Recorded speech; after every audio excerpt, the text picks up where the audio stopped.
गांव में एक होटल था। उस होटल का मालिक खुद ही मालिक था और खुद ही नौकर। कहने का तात्पर्य यह है कि कपड़े भी स्वयं धोता था और गल्ले में बैठकर पैसा भी खुद लेता था।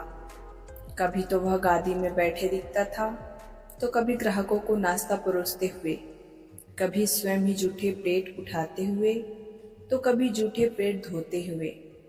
एक दिन मैं एक एनसीसी ऑफिसर के साथ उस होटल में गया। बात बहुत पुरानी है। तब मैं एक विद्यार्थी था और वह गोरखा मेरा ऑफिसर था। और यह भी बता देना लाजमी है कि तब यह इंसान अपने होटल का मालिक नहीं, किसी होटल का नौकर था। मुझे आज भी याद है, उस गोरखा साहब ने इसे देखते हुए कहा था, इसे देखो, भले नौकर है पर वन मैन आर्मी। मैंने कहा, सर समझ नहीं आ रहा, आप क्या बोल रहे? उसने कहा, देखो, ये भले एक नौकर है पर कप प्लेट भी धो रहा है, जूठन भी उठा रहा, पर मालिक की गादी के बगल में रखे पेटी में पैसा भी स्वयं डाल रहा। मैंने कहा, जी, और इसके मालिक को भी इस पर क्या भरोसा है?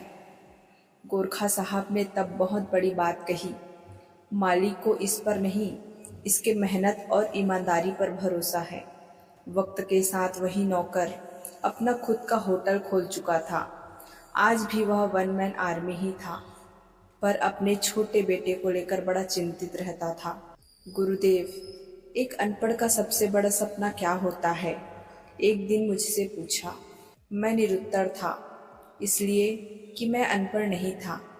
क्या जवाब देता? मैंने उससे ही पूछा, तुम ही बता दो।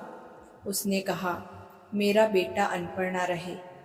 मेरी आंखों में आंसू आ गए। ऐसा क्यों कहते हो? पढ़ तो रहे हैं तुम्हारे बच्चे। पढ़ तो रहे हैं गुरुदेव, पढ़ा भी रहा हूँ, पर संगत बुरी हो गई है। मैंने कहा, दुनिया में सब कुछ छोड़ देना, उम्मीद मत छोड़ना। आज उसका एक बेटा ठीक ठीक अपने बाप का धंधा संभाल रहा, वन मैन आर्मी बनकर, और दूसरा छोटा बेटा करोड़ों से खेल रहा। आज उस गरीब का बेटा इस अंचल का सबसे अमीर आदमी है। मैंने एक दिन उससे पूछा, ऐसा कैसे हुआ बेटा? उसने कहा, संगत ठीक कर लिया गुरुदेव। मैंने पूछा, किससे संगत किए? उसने कहा, किताबों से। मैंने एक किताब अपने पास रख ली, एक किताब छोटे बेटे के बिस्तर पर और एक किताब बड़े बेटे के।